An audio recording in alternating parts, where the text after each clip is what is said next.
Welcome to another episode of Inside IALR. Thanks for being here, and you will only have to listen to me for the next minute.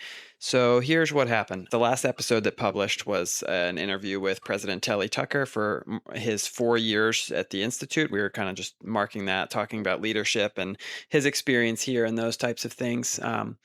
And afterward, he started asking our marketing and communications intern a bunch of questions.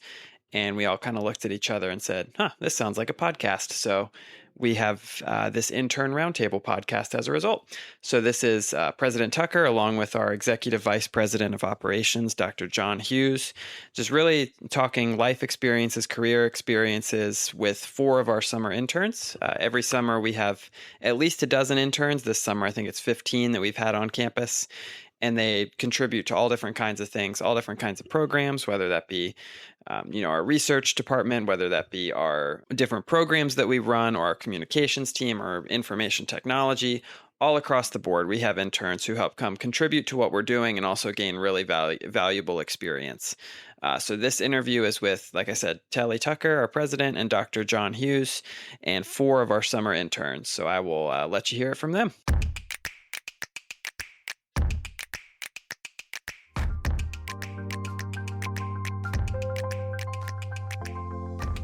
Well, hello to our audience. I'm Telly Tucker. I serve as a president here at the Institute. With me, joining me as co-host today. We're not usually in the hosting seat, so thank you, Caleb and Daniel. I have with me my colleague, Executive Vice President of Operations, Dr. John Hughes, and we will be having a conversation with 4 interns today who have spent their summers doing one of the most exciting things they've ever done in their life, being an intern here at the Institute. So we'll give them an opportunity to introduce themselves to kick off our podcast. And then Dr. Hughes and I will just have some fun interviewing them for the next 30 minutes or so. So starting to my right, ladies, why don't you introduce yourselves and share your intern, what the title was and the team you worked on for your intern experience. My name is Rebecca Briones, and I am the Marketing and Communications intern here at the Institute. So I work with the Marketing and Communications Department. Hi, my name is Emily Clouderbuck. I am the Marketing and Program Development intern, so I work with advanced learning. Hi, my name is Matteo Costiola. I'm the Coding and Robotics intern, so I work with the Applied Research Department. Hey, my name is Trooper Garland. I am an IT specialist with the IT department, and I try to solve tickets all day, be delivering good customer service to everybody in this nice facility, and that's what I do. So thank you for introducing yourselves. I'll maybe kick it off, and then Dr. Hughes, you can jump in. So for our audience, maybe just share a little bit about your background, where you come from, your educational background, or if you have work experience, what work experience did you have prior to this internship work experience, and maybe a little bit about how was it alike, how was it different? Why don't we start with you, Emily? I grew up in Danville, and I'm currently going to James Madison University. My degree is in media arts and design, and I'd say my internship is stuff that I've done kind of my whole life, but it's all put together into one big lump. So a lot of it is marketing, and through things like Canva to make social media posts, or promotion for different events and programs that we're putting on in advanced learning. But then also a huge part of it is working with kids, which I have done a ton. My mom is a children's pastor at our church. And so pretty much my entire life I've been helping with children's camps and setting up Vacation Bible School and going to all sorts of summer camps and stuff. So it's a lot of things that I've sort of been working with my entire life, but now taken to a bit of a different level in a more professional job. So it's, I don't know. My background connects to it a lot. And you got paid for it. And I'm getting paid for it this time. I was sort of voluntold since I was 12. So now I'm making some money. Rebecca, what about you? I'm going to say I'm from Danville, but I'm technically from Sutherland. I just graduated recently in May from Averett University. And while at Averett, I also was an intern for their marketing and communications department. So a lot of things that I've done here at the Institute have kind of like crossed over with what I did before, helping out with social media, writing articles, blog type things. I do a lot of photography. I'm seen around a lot at a lot of different events, maybe at the STEM camps or things like that. I think that's kind of like about it. So they kind of like crossed over a lot about like the same things I've always done. All right, over to you, Trooper. I'm from the Danville region. Little small city. I went to DCC. I did networking engineer, 2 degrees actually. And then I was trying to find me a job after I had graduated from DCC. It was hard. Like, it was just too hard. Trying to find work experience because it is an oversaturated field. It's a chill job. It really is. So I'm just trying to do more and more, trying to do projects, freelancing all over the city, trying to put my name out there. Because if you're just trying to put an application in saying I done XYZ, you probably ain't go get it. So in my time at DCC, I told myself, I said, if I can't find any employment, I try to go back to school, it was Avery. I mean, I just graduated this past May. And I was trying to do an internship while I was at Avery, while they was going through a rough finance situation. And I couldn't get nothing. So it kind of made me feel down because like, why I see kind of other people trying when I know I'm trying too, but I can't really get lost in the loop while I'm focused on other people. I gotta be focused on myself.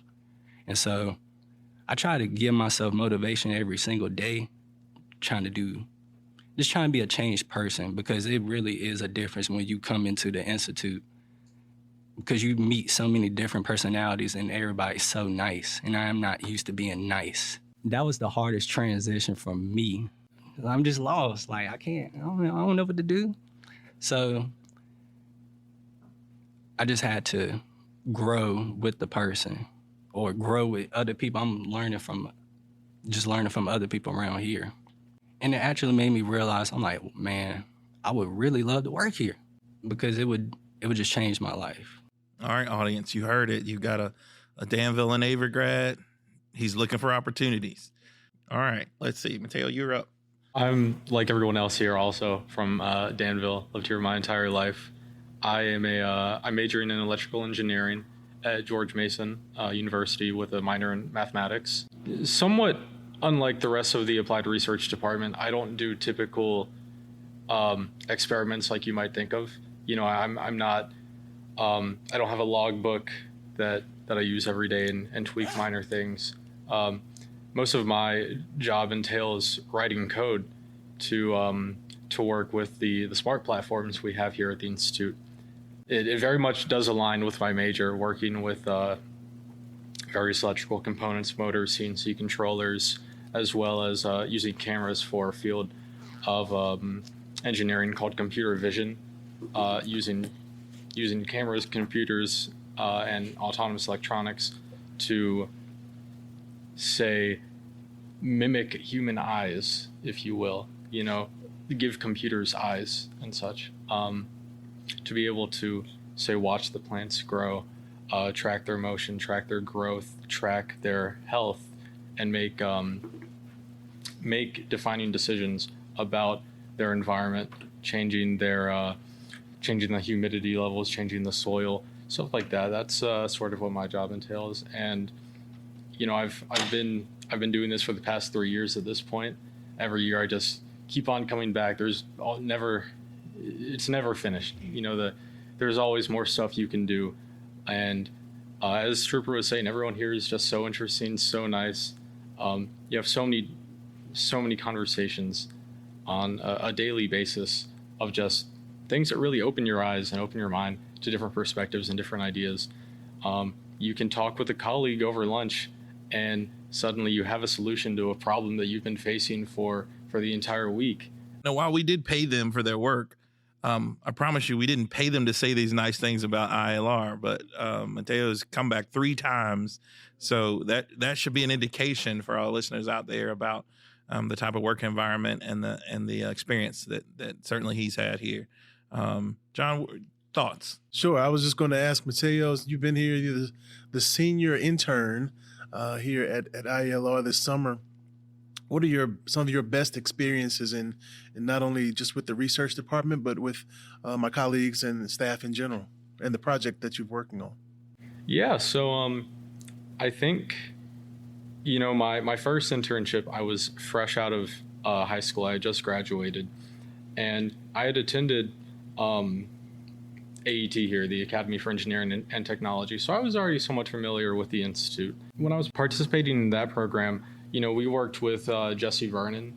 She was such a tremendous help throughout that, organizing various, we took tours of the facility when I was a student, as well as her coming in and talking about work experience and helping us. I remember she helped us make our resumes and stuff like that. So that, I think, being exposed to that at such a young age, like I said, at the time, that was, I think that may have even been my junior year.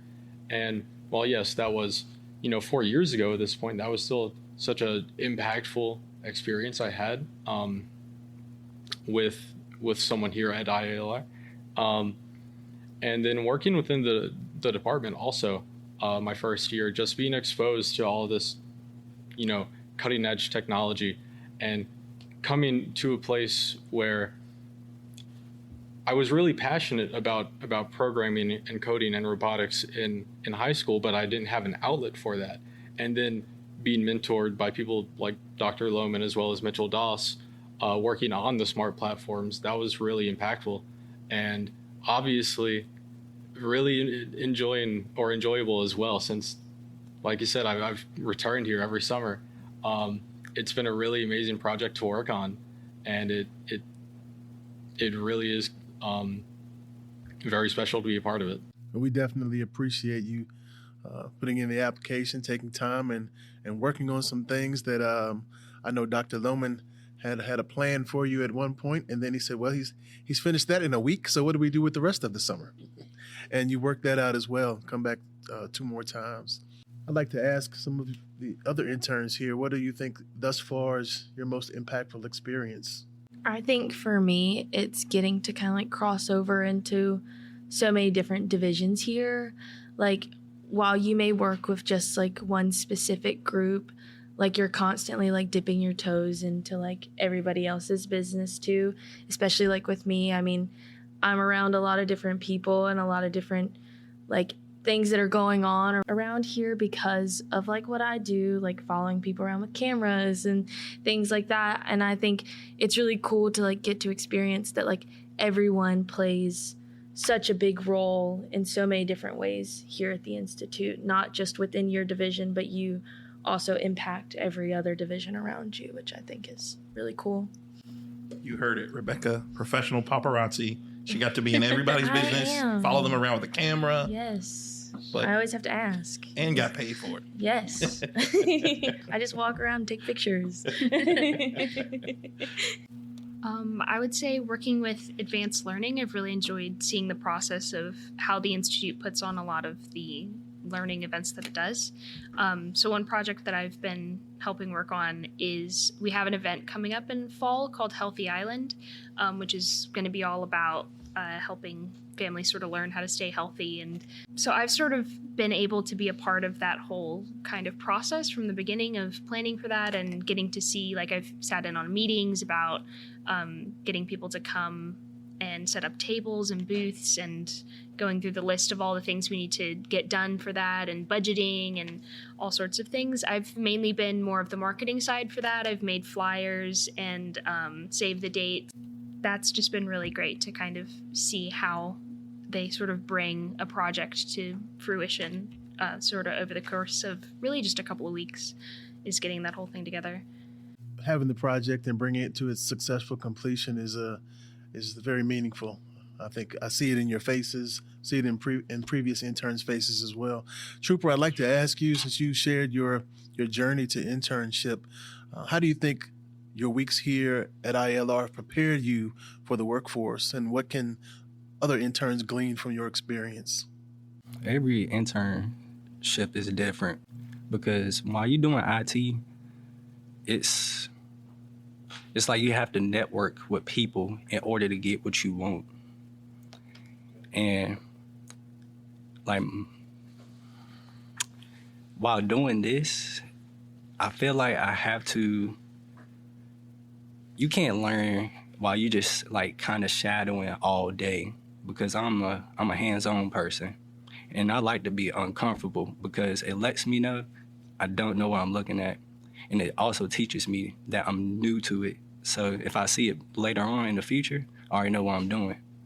So I love to be uncomfortable. You never want to stay comfortable because you're never gonna level up in life. You're not gonna do what you think out of your expectations that you want to do better in. So I'll probably say that's the only thing I wish I kind of had more from the Institute while doing my internship, is that I wish it was a little bit more hands-on. I had more credentials in order to do, instead of they lead me up to a job and I can't do it because I need this certain access and I got to call somebody to get it. Did you enjoy the networking piece? Yes, it is. It's kind of hard for me because I'm a huge introvert. I don't even like to be on stage because I feel like I listen to my voice way too much. I feel like, I'm not the voice. It just makes me feel weird about it. But I know I got to do way better. I can't be paying attention to my voice because some people gonna like it and some people gonna hate it. Good insight. Yeah, a very good insight. And I think, a lot of people unfairly will stereotype this generation, you all are Gen Z, as the generation that doesn't like to communicate, that doesn't like to network, that doesn't, that are kind of isolate themselves and are in front of a screen. And while even you those of us who are introverts in the room, you're hearing that networking is a valuable part of this experience. It's one of those underrated things that maybe they don't teach you in school. And my experience has told me that networking and building relationships and building rapport with other professionals is as important of a skill as some of the technical skills that you learn. Because if you have all the knowledge in your head, but you can't communicate that and your capability, your skills, your experience to others, it's really hard for them to identify with that. And ultimately, I think your opportunities won't be as great if you don't have that as a skill. So for all of our young listeners out there, encourage you to use those networking skills and continue to develop those as part of your experience. So just as a little fun aside, while we're maybe thinking about where you're going to head next and where you see yourself maybe in 10 years, but before we get there, what's your vice of choice in terms of like caffeine or sugar, or what gets you through when you don't have energy that day? What's your pick-me-up? Extra push-ups. What do you all do? I don't do no physical work, nothing. I stay in bed. But man, if I'm for real tired, I probably would give me a Bang energy drink, and I don't even like to drink caffeine drinks like that, unless I have to. The Bang energy drink. Yep. Cotton candy. That's what it is. Okay. I am shamelessly quite the Red Bull and Monster drinker. Unlike Trooper here, I rely on those quite heavily. I took 19 credits this past semester it was 6 engineering classes, and that definitely did irreparable damage to my heart there. I pulled many an all-nighter. It was not a wise choice. Please don't do that to yourself. Shout out to ICC for keeping the energy drink stocked in megabytes. Yes.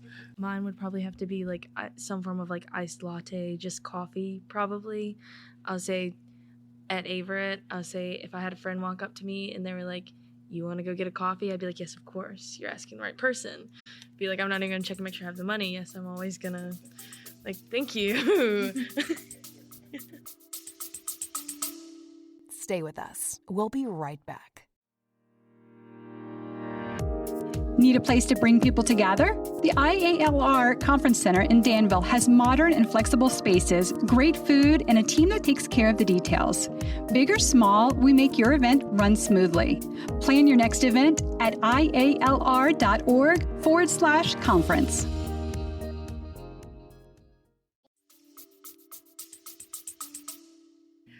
I'm going to be totally honest here, and I don't want anyone to take this as me being a health nut or anything like that, because I really am not.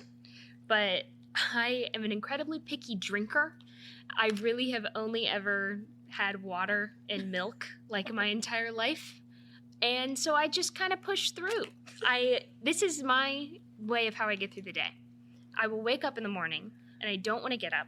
And I lay there for like 5 minutes. And then I tell myself, okay, 3, 2, 1. Then I just sort of push off. And I don't let myself take a break for the rest of the day, because if I do, I'm going to fall asleep. No snacks either? So, snacks, I do like chocolate. I think if I need something, I will have chocolate, and I always pack myself a little chocolate something. But most of the time, if I start feeling drained, I'm just like, I just have to keep going. Just advice. push through. It's anxiety. Anxiety is my caffeine replacement. Is that dark chocolates or milk chocolate? Milk chocolates. Understood. I'm not a big dark chocolate fan. Sorry.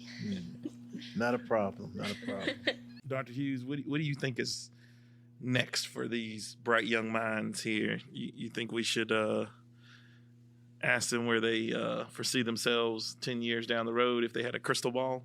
My degree and the experience I have is, I feel like, pretty versatile, because everybody needs marketing for something.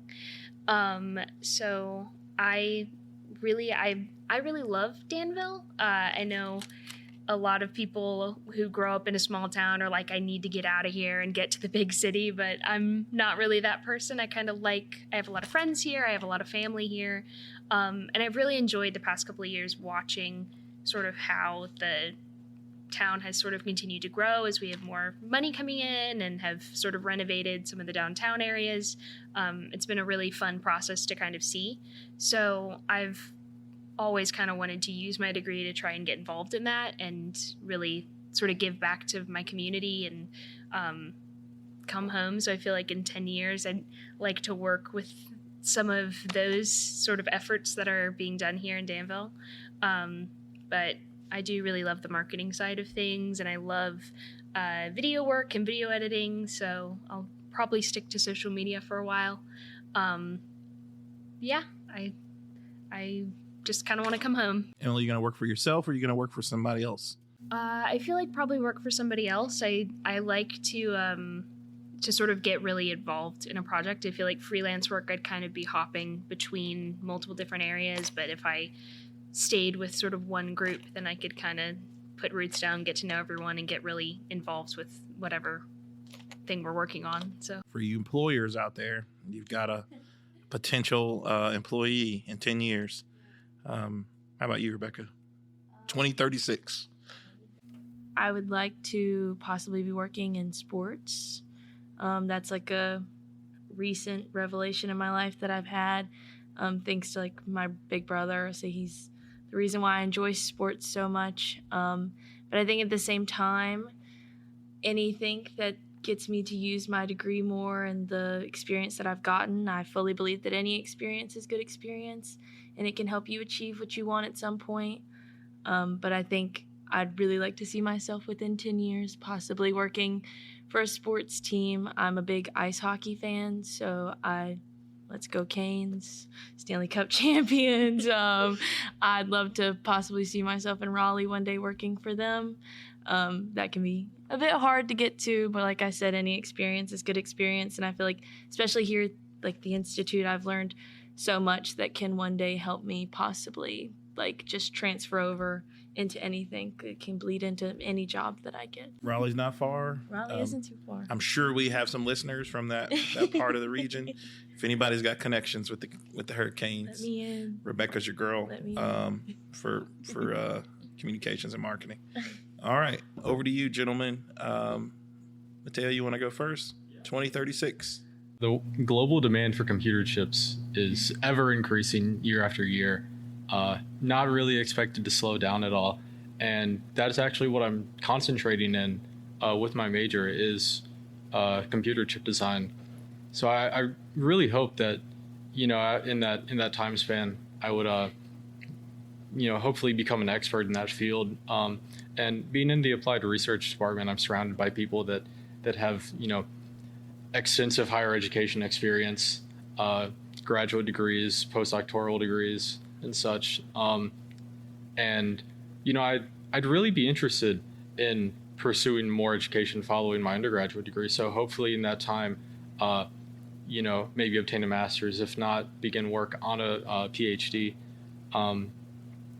And I think that, like I said, being surrounded by individuals who have gone through that path is very, very valuable. Being able to ask them questions and hear from their experience. Hopefully nothing happens to the world's silicon supply, and I'll have a job in 10 years. Definitely a high demand sector. I was just on a call earlier today where we were talking about semiconductors and microchips as a target sector for this region. So are you going to be, is your preference to be somewhere in the Southern Virginia region, or do you have your eyes set on like California or maybe another country, or what do you think? I took a trip to Seattle, Washington when I was in middle school, and that was a very impactful trip. I think Washington is a very beautiful state. And there are, like, for example, there's a Boeing headquarters out there. There are Meta offices. I may return here, but I would definitely like to experience that part of the country for a little bit. I think that the scenery there is very beautiful, and it's a very relaxing environment. Agree with that. No arguments here. All right, Trooper. 2036. I don't think I'll probably be around Danville just because it's not that many opportunities in what I do in my field in IT. And it's a very small region, especially like you got to have paperwork in order to do good, what I had noticed. If you really trying to go for something and you in a small city, I always try to tell people is, go somewhere that you have a good possibility that you can get something, just something better than nothing. And I just hope, like, what I kind of learned from the Institute versus looking at different job positions is that I don't think I could do AV again. The audio and visual part of IT, that is stressful. So, like, and I had noticed that, like, you have to do it all the time. I'm like, man, I am lost. I thought it was just going to be straight computers, switches, just everything. But it is more than that. I got to deal with teams. Somebody didn't drop their computer in the tub, breaking the cords, something simple. But it's a wide portion of what I do. So I just hope I can find something out in a different area, hopefully. You want to be an entrepreneur and own your own IT services firm, or do you want to work for someone else? If I can build me a team that can help me guide, to build my own company, organization, I would. But as the time being right now, I probably would go work for somebody, take me under their wing, show me some things that I may not ever seen before, and I can just learn how I can do my own way, hopefully, in God's plan. No, I love hearing the diversity of thoughts and ideas and perspectives that you bring to the table. Sharing from my own experience, I wouldn't be telling you the truth if I told you that I knew when I was your age what I'd be doing today. I never set my goal or had an even aspiration to become a president of an institute or an educational facility. That wasn't what I wanted to do. But I enjoyed the work in economic development and building relationships and building rapport, and it turned into opportunities. So I think just what you all have shared, everything you learn, every experience you have, every job you have, you might wonder, when am I going to use this? When am I going to learn it? But I promise you it will influence and help you down the road somewhere in a way that you probably never even expected it to. So if I could encourage you to just continue to follow your dreams, follow your passion. You hear people say all the time, if you do something that you love, you never work a day in your life. And I think there's some truth to that. Certainly find something you find joy in. You'll definitely find a way to make money if you have a passion for what you do. So just a word of wisdom from me, and I'll turn it back to Dr. Hughes to maybe give us one more question and close us out. But also, just like to say, with whatever experience that you have here and other places, take some tenets from that, find some gems, find some good things that help you along the path, and eventually put those things together, and you can find what you want. myself included, a lot of my colleagues don't have a conventional way of getting to point B or point C and D, but we take what we've learned in various positions and opportunities and made those work in our benefit. So think about that. It's maybe not all encompassing, but a few things that you have done in your work here and other places, find the bright spots and use those. I would like to ask you before we close, tell us briefly something about yourselves, just one thing that you think is very unique about you that we wouldn't know or we might not believe, but is something unique about you. I really like to write. I'm a creative writing minor. I started, fun fact, so I came to the Institute when I was a kid for a women in coding camp.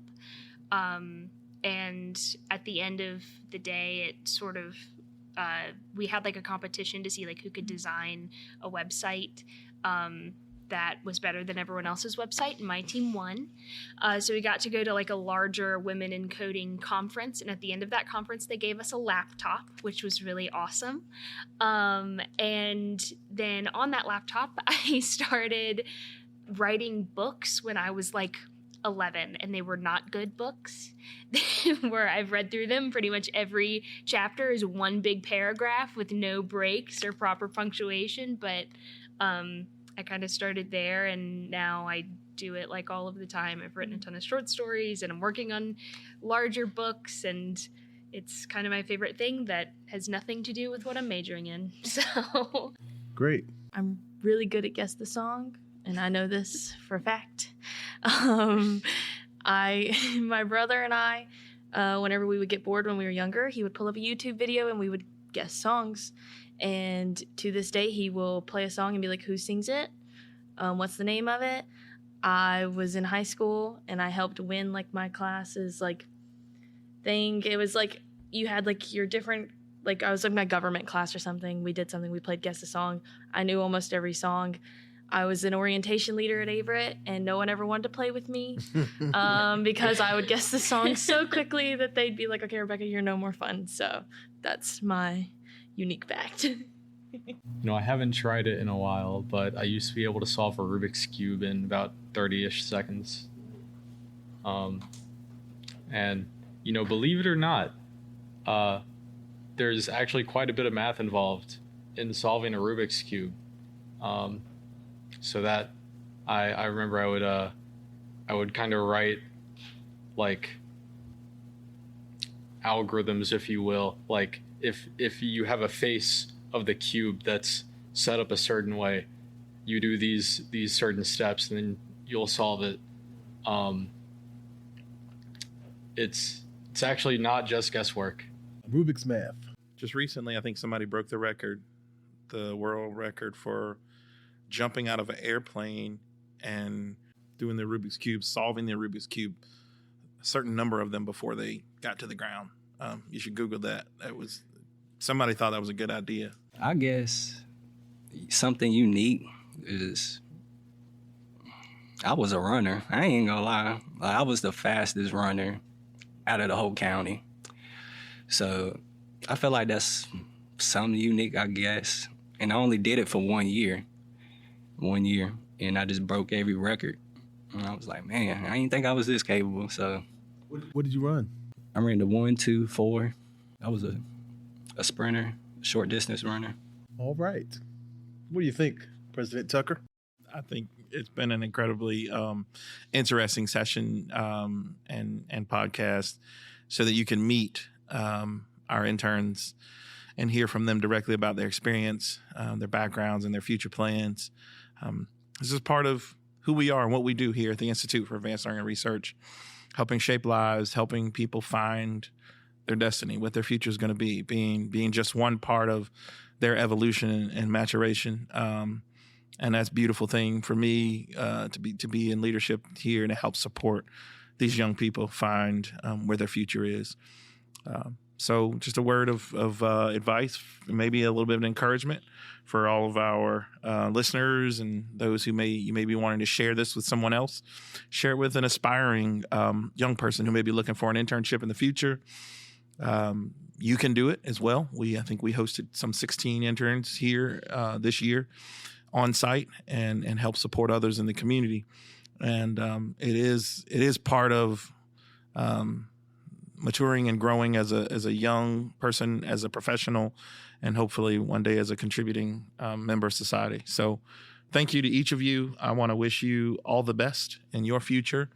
You are officially now and forever part of the IALR family, so you're always welcome to come back and visit. And don't be a stranger. Please share your future, where you are, where you're working, where your travels may take you. Share them on our social media. Stay plugged into our podcast as well so that other people can be connected to us through your experience. So from my seat, I just want to say thank you. Thank you to all listeners in there for tuning in today. We appreciate your time. I know you're busy with the internship duties, but you definitely have a mark on the next interns that come to our facility, as well as just our colleagues and staff in general when they look on the website and see your interview and the things that you have presented here today. So thanks for taking the time out and being human with us on this podcast. We appreciate it. Wishing you the best.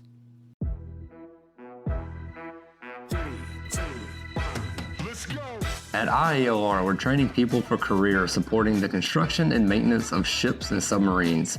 ATDM, or Accelerated Training in Defense Manufacturing, gets students ready for defense manufacturing careers in just 16 weeks. Skills like machining, welding, additive manufacturing, non-destructive testing, and metrology. The best part? Most graduates land great jobs right away. If you want a fast track to a career with impact, check out atdm.org.